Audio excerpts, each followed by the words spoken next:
good morning. അപ്പോൾ എൻ്റെ കയ്യിൽ ഇന്നിരിക്കുന്നത് നമ്മുടെ ഇഡ്ഡലിയുടെയും ദോശയുടെയും നല്ലൊരു സൈഡ് ഡിഷ് ആയിട്ടുള്ള ഒരു ചട്നിയാണ്. നമ്മൾ ഉള്ളിയും തക്കാളിയും ഒക്കെ ചേർത്താണ് ഈ ഒരു ചട്നി ഉണ്ടാക്കുന്നത്. സാധാരണ ഉണ്ടാക്കുന്നതിനേക്കാൾ വളരെ എളുപ്പത്തിൽ നമുക്ക് തയ്യാറാക്കാൻ പറ്റിയ ഒരു ചട്നിയാണ് കേട്ടോ.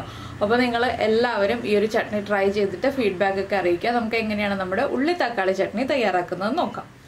നമുക്ക് നമ്മുടെ ഇൻഗ്രീഡിയൻസ് നോക്കാം. ഞാനിപ്പോൾ ഒരു 15 ഉള്ളി എടുത്തിട്ടുണ്ട് കേട്ടോ. ഇത്രയും വലിപ്പമുള്ള ഉള്ളി ആയതുകൊണ്ടാണ് 15 ഉള്ളി എടുത്തിട്ടുള്ളത്. തീരെ ചെറിയ ഉള്ളിയാണെങ്കിൽ 20 മുതൽ 22 ഉള്ളി വരെ എടുക്കാം. ഒരു തക്കാളി എടുത്തിട്ടുണ്ട്, അത്യാവശ്യം വലിപ്പമുള്ള തക്കാളിയാണ്. ഒരു ചെറിയ പീസ് ഇഞ്ചി എടുത്തിട്ടുണ്ട്, അതുപോലെ തന്നെ ഒരല്ലി വെളുത്തുള്ളി എടുത്തിട്ടുണ്ട്. 2 പച്ചമുളക്, അധികം എരിവില്ലാത്ത പച്ചമുളകാണെങ്കിൽ 2 എണ്ണം, അധികം എരിവുള്ള പച്ചമുളകാണെങ്കിൽ 1 എണ്ണം മതി. പിന്നെ ഒരു 6 വറ്റൽമുളക് എടുത്തിട്ടുണ്ട്. പിന്നെ നമ്മൾ എടുത്തിരിക്കുന്നത് 1/2 ടീസ്പൂൺ മഞ്ഞൾപ്പൊടിയാണ്. പിന്നെ നമുക്ക് വേണ്ടത് വിനിഗറാണ്. വിനിഗർ ലാസ്റ്റ് മതി. അതുപോലെ തന്നെ കറിവേപ്പിലയും ബാക്കിയുള്ള കാര്യങ്ങളൊക്കെ ലാസ്റ്റ് മതി.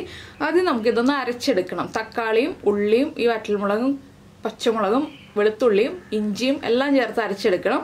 അപ്പോൾ വെള്ളം ചേർക്കാതെ അരച്ചെടുക്കാം കേട്ടോ. കൂടുതൽ ക്വാണ്ടിറ്റി ആണെന്നുണ്ടെങ്കിൽ നിങ്ങൾക്ക് തക്കാളിയുടെ എണ്ണം കൂട്ടാം, ഉള്ളിയുടെ അളവും കൂട്ടാം. ബാക്കിയുള്ള ഇൻഗ്രീഡിയൻസ് ഒന്നും അധികം കൂട്ടേണ്ട ആവശ്യമില്ല. ഇതിൻ്റെ എരിവൊക്കെ തന്നെ മതി. വറ്റൽമുളക് വേണമെങ്കിൽ 1 or 2 കൂട്ടാം, ഒരുപാട് അങ്ങോട്ട് കൂട്ടണ്ട. ഇതിൻ്റെയൊക്കെ ഇൻഗ്രീഡിയൻസ് ഇരട്ടിയാക്കിയാലും വറ്റൽമുളക് ഒരുപാട് കൂട്ടേണ്ട.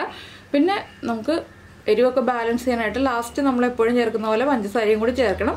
അത് ലാസ്റ്റ് ഞാൻ പറയട്ടെ എപ്പോഴാണ് ആഡ് ചെയ്യേണ്ടതെന്നുള്ളത്. അപ്പോൾ നമുക്ക് ഇതെല്ലാം ചേർത്തൊന്ന് അരച്ചെടുക്കാം. മഞ്ഞൾപ്പൊടിയും ചേർത്ത് തന്നെ അരച്ചെടുക്കണം. ഞാൻ ഈ തക്കാളി ഒന്ന് കട്ട് ചെയ്ത് മിക്സിയുടെ ജാറിലേക്ക് മാറ്റട്ടെ. അപ്പോൾ നമ്മുടെ തക്കാളിയും ഉള്ളിയും അതുപോലെ തന്നെ വെളുത്തുള്ളി ഒരല്ലിയാണ്, ചെറിയ അല്ലി, വലിയ അല്ലി ഇടരുത്. വെളുത്തുള്ളിയുടെ ആ ഒരു കുത്തൽ നിൽക്കും, അതുകൊണ്ടാണ്. വെളുത്തുള്ളി, ഇഞ്ചി, പച്ചമുളക് വേണമെങ്കിൽ നിങ്ങൾക്ക് ഒഴിവാക്കാം കേട്ടോ. വറ്റൽമുളക് മാത്രം ചേർത്ത് തയ്യാറാക്കാം. പച്ചമുളകിൻ്റെ ആ ഒരു ടേസ്റ്റ് ഇഷ്ടമാണെങ്കിൽ മാത്രം പച്ചമുളക് ചേർത്താൽ മതി.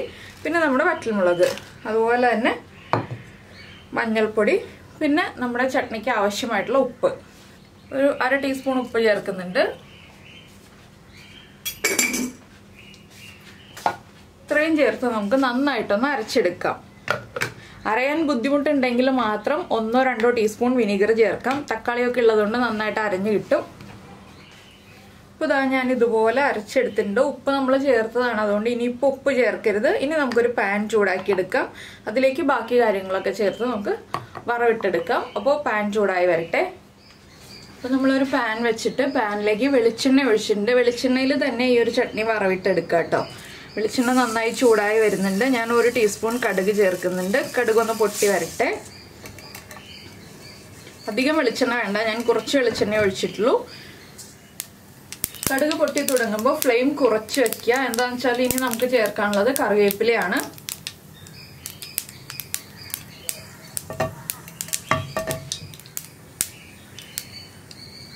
കറിവേപ്പിലയും കൂടി നമുക്കിപ്പോൾ ചേർത്ത് കൊടുക്കാം. ഇനി നമുക്കിതിലേക്ക് ചേർക്കേണ്ടത് നമ്മൾ അരച്ച് വെച്ചിരിക്കുന്ന ചട്നി.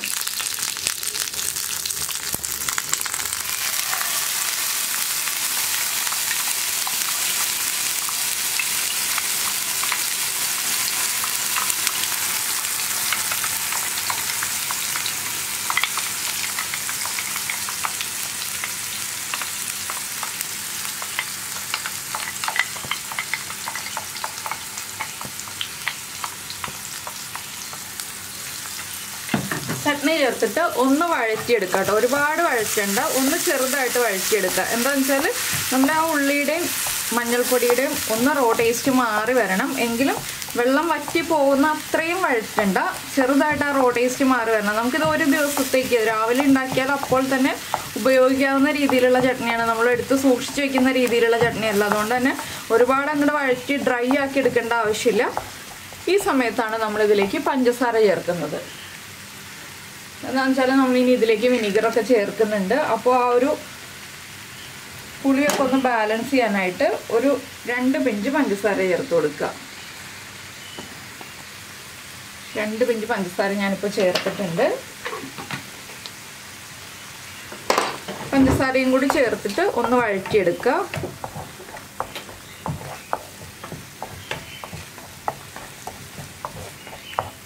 അപ്പോൾ നിങ്ങളിങ്ങനെ ഈ ഒരു ചട്നി ഉണ്ടാക്കി നോക്കിയിട്ടില്ലെങ്കിൽ, സാധാരണ നമ്മൾ തക്കാളി ചട്നിയൊക്കെ ഉണ്ടാക്കുമ്പോൾ ആദ്യമേ ഉള്ളിയൊക്കെ വഴറ്റി അതുപോലെ തന്നെ തക്കാളിയൊക്കെ വഴറ്റി കുറച്ച് സമയം എടുക്കുന്ന ഒരു പ്രോസസ്സാണ് തക്കാളി ചട്നിയുടെ പ്രോസസ്സ്. അതിന് വേറൊരു ടേസ്റ്റാണ്, ഇതിന് വേറെ ടേസ്റ്റാണ്. അപ്പോൾ നിങ്ങൾ ഈ ഒരു ചട്നി ഉണ്ടാക്കി നോക്കിയിട്ടില്ലെങ്കിൽ ഉറപ്പായിട്ട് ഉണ്ടാക്കിയിട്ട് ഇഡ്ഡലിയുടെ ദോശയുടെ ഒക്കെ കൂടെ കൂട്ടി കഴിച്ചിട്ട് നിങ്ങളുടെ അഭിപ്രായം നമ്മുടെ വീഡിയോയുടെ താഴെ ഒന്ന് കമൻറ്റ് ചെയ്യണേ. ഏത് ചട്നിയാണ് ഇഷ്ടമായത്, അല്ലെങ്കിൽ ഈ ചട്നിയെക്കുറിച്ചുള്ള അഭിപ്രായം എന്താണ്, ഈ ചട്നി ഇഷ്ടമായോ, എളുപ്പമാണോ ഉണ്ടാക്കാൻ എന്നുള്ളത്. ഇത് സവോള ചേർത്ത് ഉണ്ടാക്കരുത്, ഉള്ളി ചേർത്ത് തന്നെ ഉണ്ടാക്കുക. അപ്പോൾ നമ്മുടെ ചട്നിയിലുള്ള ആ വെള്ളമൊക്കെ ഒന്ന് വറ്റി തുടങ്ങി. ഇനി നമുക്ക് ഫ്ലെയിം ഓഫ് ചെയ്യാം. ഫ്ലെയിം ഓഫ് ചെയ്തിട്ട് 1 മിനിറ്റ് ഒന്ന് ഇളക്കി കൊടുത്ത് ഒന്ന് ചൂട് കുറയ്ക്കുക. അതിനുശേഷം വേണം നമ്മൾ വിനിഗർ ചേർക്കാനായിട്ട്. ഇപ്പോൾ തന്നെ വിനിഗർ ചേർക്കരുത്, നല്ല ചൂടോടെ വിനിഗർ ചേർക്കരുത്. 1 മിനിറ്റ് ഒന്ന് ഇളക്കിയതിന് ശേഷം ആ ചൂടൊന്ന് കുറഞ്ഞു വരുമ്പോൾ നമുക്ക് വിനിഗറും കൂടി ആഡ് ചെയ്തെടുക്കാം. അപ്പോൾ നമ്മുടെ ചാനൽ ആദ്യമായിട്ട് കാണുകയാണ്, നമ്മുടെ വീഡിയോ പ്രസൻറ്റ് ചെയ്യുന്ന രീതിയൊക്കെ ഇഷ്ടമായി എന്നുണ്ടെങ്കിൽ നമ്മുടെ ചാനൽ ഒന്ന് സബ്സ്ക്രൈബ് ചെയ്ത് സപ്പോർട്ട് ചെയ്യണേ. സബ്സ്ക്രൈബ് ചെയ്യുന്നതിന് ഈ വീഡിയോയുടെ താഴെ കാണുന്ന റെഡ് സബ്സ്ക്രൈബ് ബട്ടൺ ഒന്ന് ക്ലിക്ക് ചെയ്യുക. അതിൻ്റെ റൈറ്റ് സൈഡിലുള്ള ബെൽ ഐക്കണും ക്ലിക്ക് ചെയ്യുക. അപ്പോൾ ഓൾ എന്ന് പറഞ്ഞിട്ടൊരു ഓപ്ഷൻ കാണാം. ആ ഓളും കൂടി പ്രസ് ചെയ്തിട്ടുണ്ടെങ്കിൽ ഞാൻ എപ്പോഴും വീഡിയോ അപ്ലോഡ് ചെയ്യുമ്പോൾ നിങ്ങൾക്ക് നോട്ടിഫിക്കേഷൻ വരും. പിന്നെ ഇതിപ്പോൾ നിങ്ങൾക്ക് ഈ ഒരു ചട്നി ബൗളിലേക്ക് പകർത്തിയതിന് ശേഷം ചൂട് കംപ്ലീറ്റ് മാറി കഴിഞ്ഞിട്ട് നിങ്ങൾ സെർവ് ചെയ്യുന്നതിന് തൊട്ട് മുന്നേ വിനീഗർ ചേർത്ത് ഉപ്പ് ചെക്ക് ചെയ്തിട്ട് സെർവ് ചെയ്യാവുന്നതാണ്. ഞാനിപ്പോൾ നിങ്ങളെ കാണിച്ചു തരാൻ വേണ്ടി എളുപ്പത്തിന് ഈ ഒരു പാനിലേക്ക് തന്നെ വിനീഗർ ചേർക്കുന്നേ ഉള്ളൂ കേട്ടോ. നമുക്കിത് റെഡിയാക്കി വെച്ചിട്ട് നമ്മൾ സെർവ് ചെയ്യുന്നതിന് തൊട്ട് മുന്നേ ആയിട്ട് ബാക്കിയുള്ള കാര്യങ്ങൾ ചെയ്താലും മതി. അങ്ങനെ ചെയ്താലും കുഴപ്പമൊന്നുമില്ല. അപ്പോൾ ഇത്രയും ജോലികൾ നമ്മൾ തീർത്ത് വയ്ക്കുക ആദ്യമേ തന്നെ. പിന്നെ ഉപ്പ് ചെക്ക് ചെയ്യുന്നത് വിനിഗർ ചേർത്തതിന് ശേഷമായിരിക്കണം എന്ന് മാത്രം. എന്താണെന്ന് വെച്ചാൽ വിനിഗറിൻ്റെ ആ ഒരു പുളി വരുമ്പോൾ ഉപ്പ് കുറയാൻ സാധ്യതയുണ്ട്. അതുകൊണ്ടാണ് നമ്മൾ വിനിഗർ ചേർത്തതിന് ശേഷം ഉപ്പ് ചെക്ക് ചെയ്യാന്ന് പറഞ്ഞത്. ഇപ്പോൾ നമ്മുടെ ചട്നിയുടെ ചൂടൊക്കെ ഒന്ന് കുറഞ്ഞു വന്നിട്ടുണ്ട്. നമുക്കിനി ഒരു 1.5 ടീസ്പൂൺ വിനിഗർ ചേർത്ത് കൊടുക്കാം. അത്യാവശ്യം പുളിയുള്ളൊരു ചട്നിയാണ്, അതുകൊണ്ടാണ് ഞാൻ 1.5 ടീസ്പൂൺ വിനിഗർ എന്ന് പറഞ്ഞത്. ഞാൻ ഈ പറഞ്ഞ അളവിലേക്കാണ് 1.5 ടീസ്പൂൺ വിനിഗർ. നിങ്ങൾ എടുക്കുന്ന അളവിനനുസരിച്ച് വിനിഗറിൻ്റെ അളവിലും വ്യത്യാസം വരുത്തുക.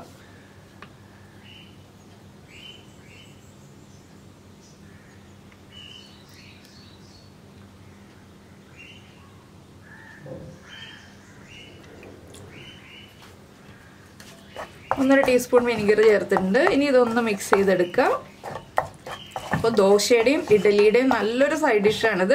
എല്ലാവരും ട്രൈ ചെയ്ത് നോക്കുക. ഒരു തക്കാളിയും കുറച്ച് ഉള്ളിയും ഉണ്ടെന്നുണ്ടെങ്കിൽ നമുക്ക് എളുപ്പത്തിൽ ഉണ്ടാക്കാൻ പറ്റുന്നൊരു സൈഡ് ഡിഷാണ്. ഇപ്പോൾ എപ്പോഴും നമ്മൾ തേങ്ങ ചമ്മന്തി, ഉള്ളി ചട്നി, അതുപോലെ തന്നെ നമ്മുടെ തക്കാളി ചട്നിയൊക്കെയാണ് ഉണ്ടാക്കാറുള്ളത്. ഇതുപോലൊരു ചട്നി ഉണ്ടാക്കാറില്ല എന്നുണ്ടെങ്കിൽ ഉറപ്പായിട്ടും ട്രൈ ചെയ്യുക. അതുപോലെ തന്നെ നിങ്ങൾക്ക് ഈ റെസിപ്പി ഇഷ്ടമായിട്ടുണ്ടെങ്കിൽ ഒന്ന് ലൈക്ക് ചെയ്യാനും കൂടി മറന്നു പോകരുത്.